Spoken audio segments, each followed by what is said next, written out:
আমরা দেখতে পেলাম যে আপনারা এখানে ট্রাক সহ একজনকে আটক করেছেন, সে বিষয়ে জানতে চাইব ঘটনাটা কী হয়েছিল স্যার। আজকে একটা গোপন খবরের ভিত্তিতে আমরা এই কৃষ্ণপুর এলাকাতে আমরা পুলিশ একজনকে মানে ড্রাগস ব্যবসায়ী একজন তাকে আমরা ধরতে সক্ষম হয়েছি এবং তার কাছে একটা ব্যাগ পাওয়া গেছে।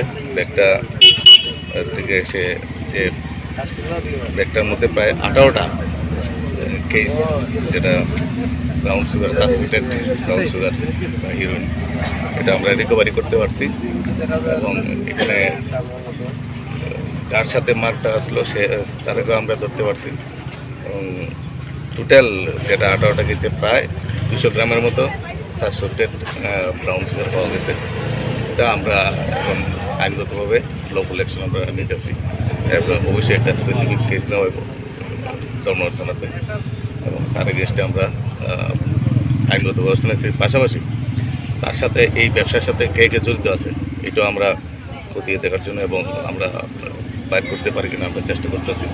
এবং কার কাছে বেচতে আসছিল এবং কার কাছ থেকে আনছি এইগুলো আমরা অবশ্যই আমরা তাকে পুলিশ রিমান্ডে অবশ্যই আমরা তাকে নিয়ে এসে বার করার চেষ্টা করতেছি। যাকে আটক করা হয়েছে তার নাম কি?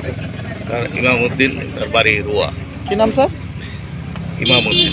ইমাম নাইমুদ্দিন ইমাম বেটা।